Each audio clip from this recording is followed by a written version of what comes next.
नमस्कार दोस्तों, आपका अपने YouTube channel the make future में आपका स्वागत है। मैं कुमार अजय आज आप लोगों के लेकर आए हैं इतिहास का टॉपिक। हम लोगों ने पिछली कक्षा में डिस्कस कर चुके हैं जलियांवाला बाग हत्याकांड। इस समय गांधी युग चल रहा है, गांधी जी आ गए हैं और बहुत सारी घटनाएं हो चुकी हैं, जैसे चंपारण, खेड़ा, अहमदाबाद मिल आंदोलन। ये सभी आंदोलन हम लोग ख़त्म कर चुके हैं। इसके बाद जो सबसे इम्पोर्टेंट टॉपिक जो आंदोलन होता है जलियांवाला बाग हत्याकांड, वो भी हो चुका होता। कब? अप्रैल 1919 की बात होती। ठीक है, चलिए ये घटनाएं हो चुकी हैं। जलियांवाला बाग हत्याकांड में क्यों हो रही थी घटनाएं, मैं आपको पिछली कक्षा में बता चुके हैं कि दरअसल रॉलेट एक्ट आया था उस समय, और रॉलेट एक्ट का सब लोग विरोध कर रहे थे। उस समय जो बड़े नेता माने जाते थे, जिसमें सैफुद्दीन कुचलू और सतपाल की गिरफ्तारी हो चुकी थी। अब गिरफ्तारी के बाद लोग आक्रोश में आ गए, लेकिन शांतिपूर्ण प्रदर्शन हो रहा था जलियांवाला बाग हत्याकांड में। जलियांवाला बाग नामक जगह थी अमृतसर में, वहां पर एक बैठक आयोजित की गई थी। उस बैठक में सब लोग शांतिपूर्ण प्रदर्शन कर रहे थे, लेकिन जनरल ओडायर, जो ब्रिटिश अधिकारी, सैन्य अधिकारी था, जनरल ओडायर ने जनरल आर डायर को आदेश दिया। जनरल ओडायर ने जनरल आर डायर को आदेश दिया कि इस मामले को नियंत्रित किया जाए। और जो लोग गांव के लोग थे जो प्रदर्शन कर रहे थे, उनको ये एक भी शंका नहीं थी कि वहां पर धारा 144 लगी हुई थी अमृतसर में।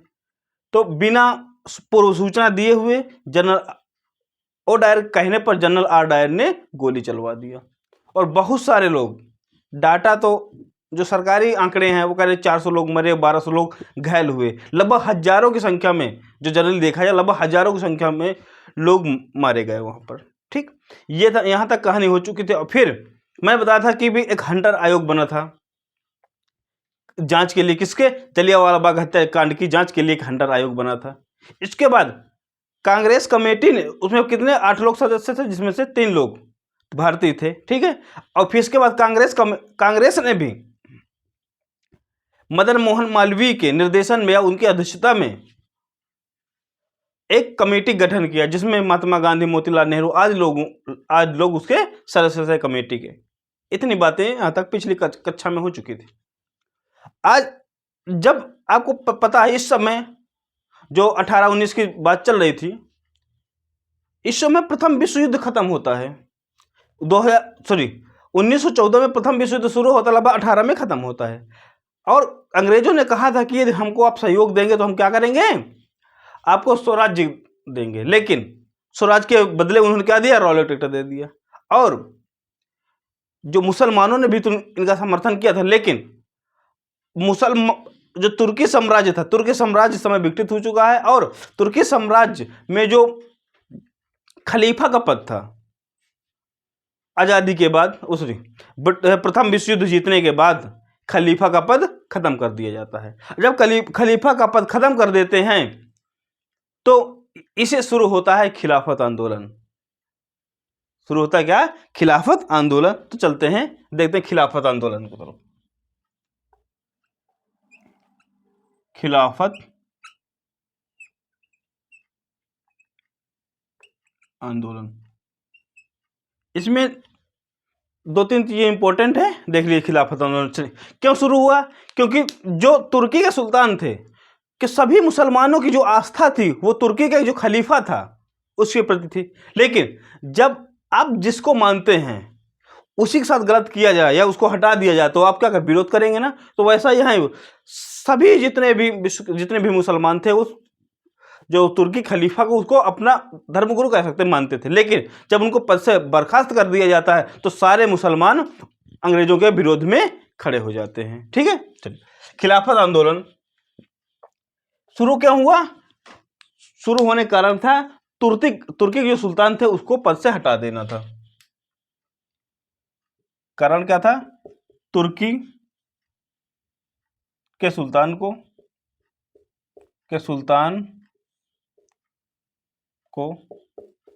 खलीफा पद से हटा देना। दरअसल जो खलीफा का पद था उसको ही उन्होंने क्या कर दिया? उसको बर्खास्त कर दिया। या उनको क्या कर दिया, हटा दिया। क्यों हटा दिया? ये प्रथम विश्व युद्ध में तुर्की को सजा देना चाह रहे थे। कौन? ब्रिटेन के लोग। ये मतलब अंग्रेज तुर्की को क्या देना चाह, सजा देना चाह रहे थे। लेकिन इसी में परेशान हो गए। अब पूरे मुसलमान अब एकजुट होने लगे कि अब हम अंग्रेजों का सहयोग नहीं करेंगे। तब 1919 की बात ही है। कब?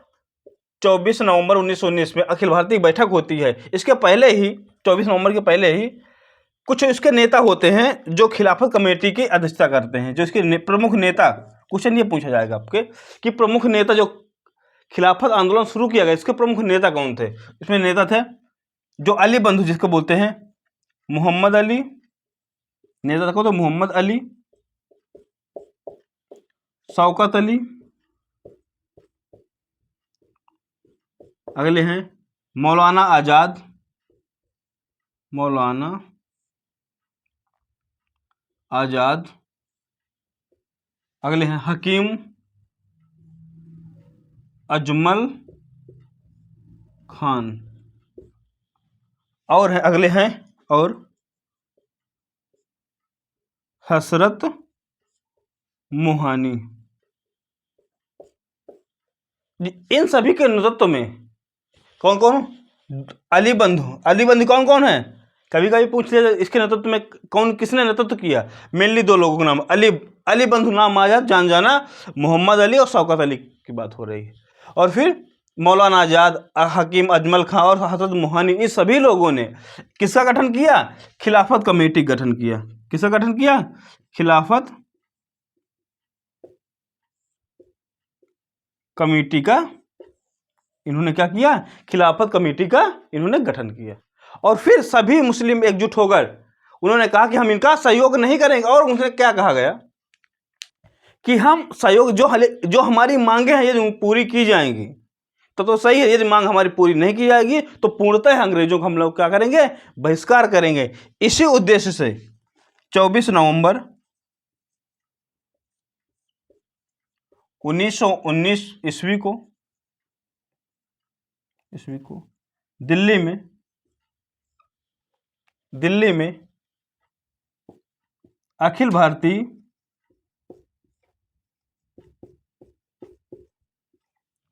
भारतीय खिलाफत सम्मेलन का आयोजन किया गया। खिलाफत सम्मेलन का आयोजन किया गया। सम्मेलन का आयोजन किया गया।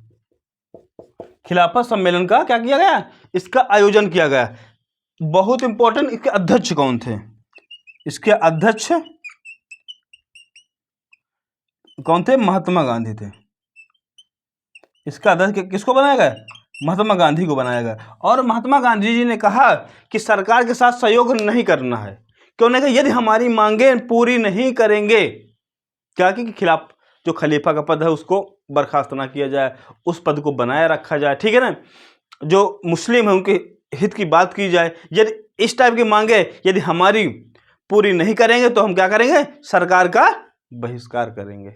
ये नवंबर में बात हुई। और फिर आगे चलकर जब असहयोग आंदोलन, नॉन कोऑपरेटिव मूवमेंट चलता है, असहयोग आंदोलन जब चलता है तो असहयोग आंदोलन में खिलाफत आंदोलन क्या हो जाता है? दोनों मर्ज कर दिए जाते हैं, ठीक है ना।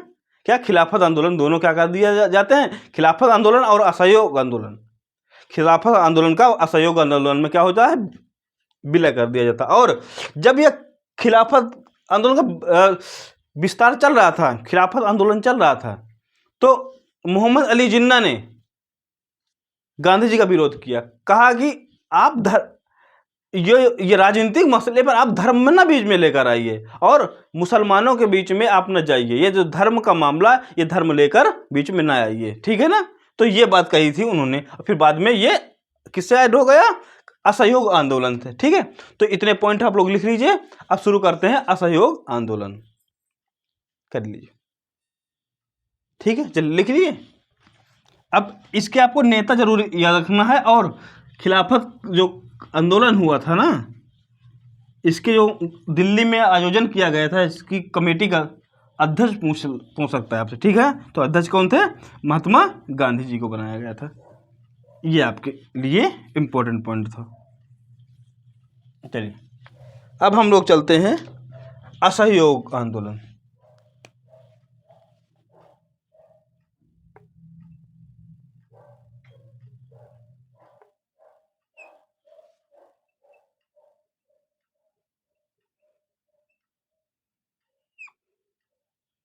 Non cooperation movement. चलिए असहयोग आंदोलन, इसके नाम से आपको समझ में आ रहा होगा कि असहयोग, इसका मतलब सहयोग नहीं करना है। असहयोग मतलब क्या? किसी का सहयोग ना करने की बात हो रही है, ठीक है। इसका मतलब किसका असहयोग करना है, किसका सहयोग नहीं करना है? इसका मतलब अंग्रेजों का सहयोग नहीं करना है। क्यों नहीं करना है? क्योंकि यदि हमारी मांगे पूरी नहीं करते तो हम तो क्या भाई, अच्छा दे आप ही हैं, यदि आपकी बात कोई ना माने तो क्या आप उसको सहयोग करेंगे? कतई नहीं करने है। तो यही बात हो रही थी। चलिए तो ये आंदोलन की शुरुआत होती है 1 अगस्त 1920, असहयोग आंदोलन का प्रारंभ, असहयोग आंदोलन का प्रारंभ 1 अगस्त 1920 को असहयोग आंदोलन प्रारंभ किया जाता है। लेकिन इसी दिन तिलक जी की मृत्यु हो जाती है। किसकी मृत्यु हो जाती है? इस समय क्वेश्चन पूछ सकता है कि असहयोग आंदोलन के दौरान किस बड़े नेता की मृत्यु हुई थी? कौन है? तिलक जी की। तिलक जी की मृत्यु, इसी दिन क्या होता है? तिलक जी की मृत्यु हो जाती है। इससे बड़ा दुख जाता है कि हाँ ठीक है, अब इनकी मृत्यु, क्योंकि असहयोग आंदोलन शुरू कर रहे हैं, अब असहयोग आंदोलन के दौरान ही क्या हो जाती है? तिलक जी की मृत्यु ऑटोमेटिक होती है, ठीक है ना। चलिए क्योंकि काफी एज भी हो जाती है ना इनकी। चलिए फिर अब जब निधन हो जाता है, चलिए तो इसके अब असहयोग आंदोलन को मान्यता भी तो देना है कि हाँ असहयोग आंदोलन शुरू करना है कि नहीं करना। ये तो प्रस्तावित किया गया कि असहयोग आंदोलन प्रारंभ करना है, महात्मा गांधी ने कह दिया। लेकिन जब तक कांग्रेस की अनुमति नहीं होगी तो कैसे आंदोलन प्रारंभ किया जाएगा? तो एक विशेष अधिवेशन बुलाया जाता है 1920 में, सितंबर 1920 में कलकत्ता में विशेष अधिवेशन बुलाया जाता है, ठीक है। तो सितंबर 1920 में कांग्रेस का विशेष अधिवेशन,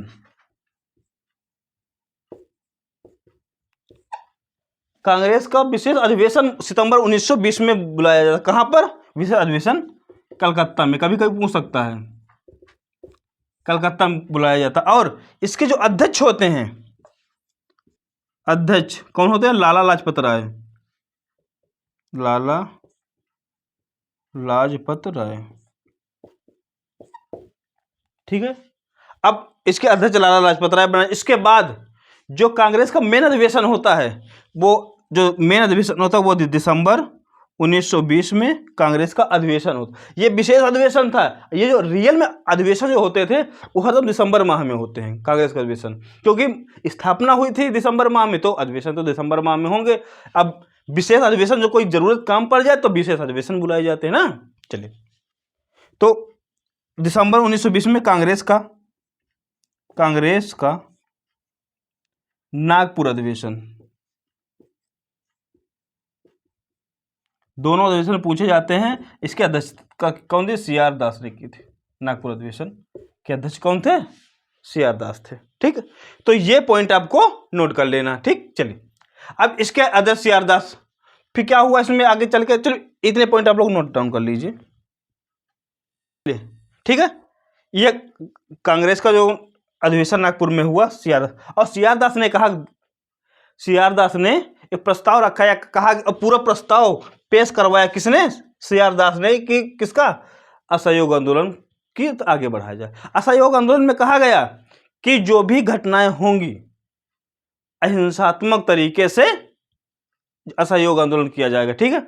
अंग्रेजों बोले भैया कुछ हम कहें तो बोल देंगे भैया हम सहयोग नहीं देंगे, इसका मतलब असहयोग हुआ। और इसके संविधान में जो कांग्रेस का संविधान उसमें परिवर्तन किया गया कि प्रांतीय आधार पर इसको, जो संविधान था प्रांतीय आधार पर, इसको भाषाई आधार पर क्या कर दिया जाए, इसको बांट दिया जाए।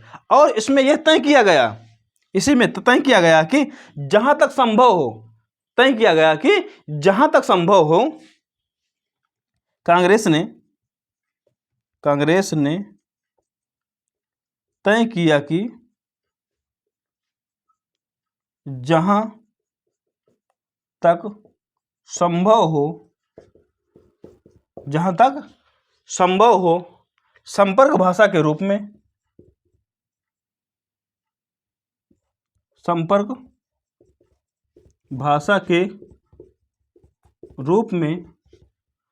भाषा के रूप में हिंदी को चुना जाए। ठीक है, कहा गया यदि कि किसी से संपर्क करना है या किसी से बातचीत करना, कोशिश की जाए भाई जहां तक संभव है ना, जहां तक संभव हो किसको, हिंदी भाषा को ही क्या किया जाए, हिंदी भाषा को ही अपनाया जाए। ठीक है ना, तो इस पॉइंट को नोट डाउन कर लीजिए। चलिए लिख लिए है ना।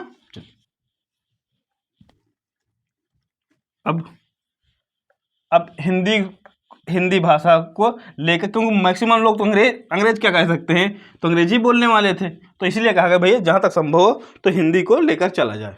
ठीक, और इसमें उद्देश्य क्या रखा गया कि भैया कर रहे हैं जो बहिष्कार किया जाए, और कहा जा कांग्रेस ने यह भी कहा कि बहिष्कार किया जब जो भी अंग्रेजी वस्तुएं हैं, जैसे जब मैं 1905 का स्वराज बढ़ा रहा, स्वराज में भी अंग्रेजी वस्तुओं को बहिष्कार किया गया, इसमें भी असहयोग किया गया कि हम सहयोग नहीं देंगे और हम जो विदेशी वस्तुएं हैं उनका बहिष्कार करें। और सबसे ज़्यादा सफलता मिली विदेशी कपड़ों का बहिष्कार करने में, सबसे ज़्यादा जो सफलता मिली किसको मिली, विदेशी कपड़ों को बहिष्कार करने में। बहिष्कार में क्या हुआ, विदेशी कपड़ों का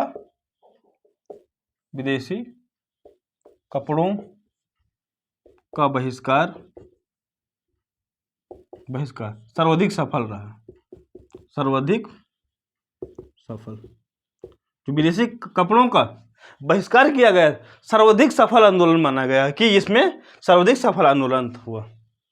अब बात आती है, यहीं से मोड़ धीरे धीरे पकड़ना शुरू कर देता है। चलिए, ये तो बहिष्कार और अहिंसात्मक तरीके से ये बहिष्कार चल रहा था, लेकिन अब इसको और तेज बनाना था, तो 1 फरवरी 1922 को महात्मा गांधी ने घोषणा की।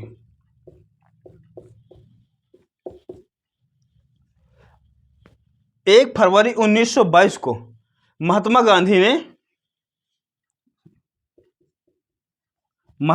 जी ने क्या की, घोषणा की कि यदि 7 दिन के अंदर राजनीतिक कैदी नहीं छूटते हैं और जो हमारी मांगे उनको पूरी नहीं की जाएगी तो हम बहुत व्यापक आंदोलन चलाने वाले हैं। दरअसल सरकार को अल्टीमेटम दिया गया कि ऐसा हम करने वाले हैं। 1 फरवरी 1922 को महात्मा गांधी ने घोषणा की, क्या की, अगर 7 दिन के अंदर राजनीतिक कैदी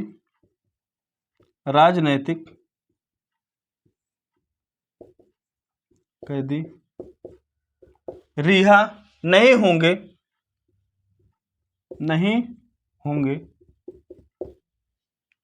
ठीक है, कि 7 दिन के अंदर आपको करना ही पड़े, रिहा नहीं होंगे। और एक तो ये हो गया, दूसरा अल्टीमेटम क्या था कि जो प्रतिबंध लगाया गया था, प्रेस नियंत्रण को खत्म किया जाए। जो प्रेस पर जो प्रेस है, ये मतलब से जो मीडिया है, ये मीडिया पर जो अब नियंत्रण कसे हुए हैं, यदि आप उसको खत्म नहीं करेंगे, उसको समाप्त नहीं करेंगे तो क्या करेंगे, तो हम ये आंदोलन बहुत तेज चलाने वाले हैं। गांधी जी ने ये अल्टीमेटम दे दिया किसको? अंग्रेजों को। कहा कि हम यदि ये 7 दिन के अंदर क्या किया, जो राजनीतिक कैदी इनको रिहा नहीं करेंगे और जो प्रेस पर नियंत्रण आपने रख रखा है, यदि इसको नहीं समाप्त करेंगे तो यह आंदोलन बहुत व्यापक होने वाला है। तो समझ के चलिए आप। और ये कहाँ किया गया? यह प्रस्ताव, यह आंदोलन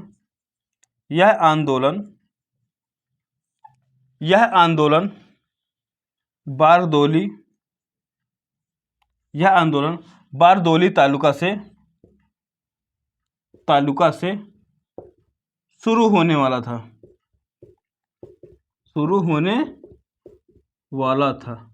इसका मतलब शुरू नहीं होता, अब शुरू होने, ये अल्टीमेटम जो दे दिया, अब शुरू होने वाला ही था कि एक घटना घट गई। घटना क्या घटी? 5 फरवरी, 7 दिन का टाइम दिया। 1 फरवरी के बाद 7 फरवरी से यह कार्यक्रम शुरू होने वाला था। 2 दिन पहले ही 5 फरवरी को एक घटना घट गई। कहां पर? उत्तर प्रदेश में ही, जिला गोरखपुर, जगह चौरी चौरा। ठीक है, तो अभी हम चौरी चौरा घटना बताने वाले हैं। तो ये शुरू होने, इसलिए लिख दिया तब बारदोली तालुका से क्या करने वाला था, ये शुरू होने ही वाला था कि इससे पहले भी क्या हो गई, एक घटना घट गई। और घटना कौन सी घटी तो देखते हैं।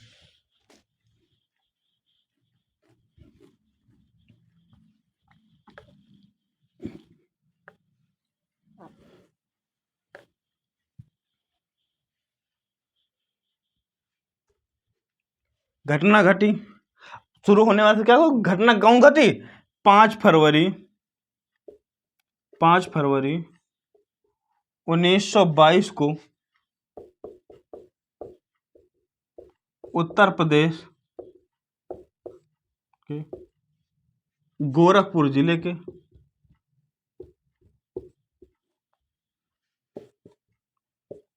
के चौरी चौरा नामक गांव में घटना क्या घटी? उत्तर प्रदेश में चौरी चौरा नामक गांव में दरअसल क्या, जो शांतिपूर्ण प्रदर्शनकारी थे वो अपना प्रदर्शन करते हुए जा रहे थे, लेकिन कुछ होते हैं ना, अब पुलिस की वर्दी मिल गई तो थोड़ा रौब जमाना रहता है, तो वही शांतिपूर्ण प्रदर्शन पर क्या किया, उन्होंने गोली चला दी। अब जब गोली चला दी तो प्रदर्शनकारी थे वो गुस्सा हो गए। जब प्रदर्शनकारी गुस्सा हो गए तो क्या हुआ, अब उस थाने में क्या किया, थाने में आग लगा दी, जिससे 22 पुलिसकर्मी जिंदा जलकर राख हो गए। वही घटना हुई चौरी चौरा नामक गांव में। क्या हुआ, प्रदर्शनकारियों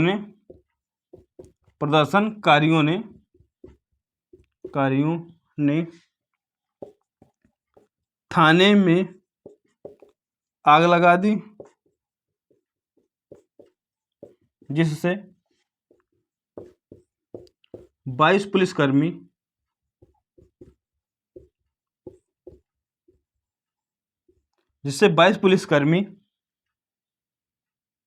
कर्मियों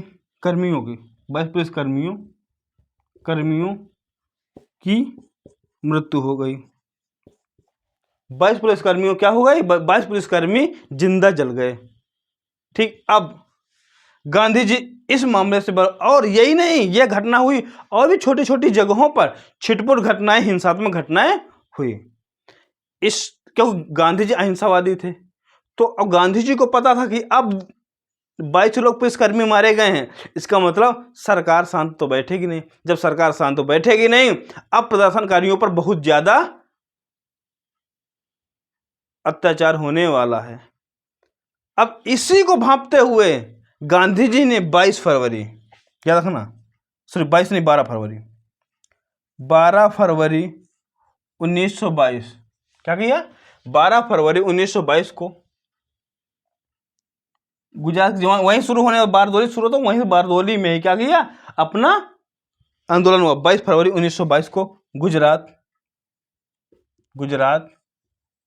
के बारदोली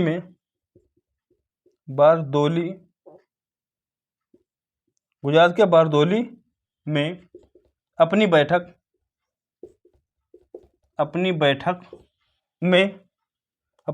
में ये जो असहयोग आंदोलन का प्रस्ताव, असहयोग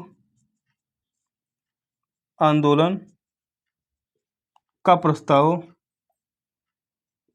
प्रस्ताव वापस ले लिया। कहा कि अब यह जो असहयोग चलने वाला था अब ये नहीं चलेगा। ये किस घटना के बाद, क्वेश्चन पूछेगा कि किस घटना के बाद महात्मा गांधी जी ने अपना प्रस्ताव वापस ले लिया। किस घटना? चौरी चौरा घटना, 5 फरवरी 1922। कितने लोग मारे गए? 22 लोग, 22 पुलिसकर्मी जिंदा जलकर मारे गए। ठीक है ना। तो ये घटना जाओ कब वापस लिया गया? 22 फरवरी को। घटना कब हुई? 5 फरवरी को। कहाँ लिया? शुरू बारदोरी शुरू होने वाला था। ठीक है। अब वहीं क्या किया? वापस भी ले लिया गया। ठीक है। और यही क्या हुआ? इसको वापस भी ले लिया गया आंदोलन को। और फिर बाद में 13 फरवरी पर 13 मार्च को या 12-13 मार्च को गांधी जी को क्या कर दिया? गिरफ्तार कर लिया गया। गांधी जी को गिरफ्तार कर लिया गया। इसके बाद अब आगे कौन कौन सी घटनाएं होती हैं, अब आगे चलते हैं। चलिए, अब जब इनको गिरफ्तार कर लिया गया महात्मा गांधी जी को, अब चलेगा। लेकिन जब इस प्रस्ताव को इन्होंने क्या किया? वापस लिया। जब इस प्रस्ताव को वापस लिया तो जब पंडित जवाहरलाल नेहरू, सुभाष चंद्र बोस, मोतीलाल नेहरू, CR दास आदि नेताओं ने गांधी जी का खूब विरोध किया कि बताइए जब आंदोलन जो ऊपर चढ़ रहा है, अच्छी घटनाएं हो रही हैं, तो आप लोगों ने क्या किया? इस आंदोलन को वापस लिया और जो लोगों के सपने थे वो चूर चूर हो गए। गांधी जी बड़े सहज व्यक्ति थे। वो आंदोलन इसलिए वापस ले लिए कि यदि अब हिंसात्मक घटनाएं हो चुकी हैं, ये सरकार के आदमी मारे जाते हैं, इसका मतलब सरकार गुस्सा हो गई। और सरकार के जितने संसाधन उतने हमारे पास हो, तो संसाधन है, इसका मतलब हमारे आदमी मारे जाएंगे। तो इसलिए उन्होंने आंदोलन को वापस ले लिया। फिर 1923 में मोतीलाल नेहरू और CR दास ने मिलकर स्वराज पार्टी की स्थापना, एक अलग से स्वराज पार्टी की स्थापना करते हैं स्वराज भवन इलाहाबाद में। तो इस घटना को हम अगली क्लास में देखेंगे। फिर मिलते हैं अगली क्लास में। तब तक के लिए नमस्कार, धन्यवाद।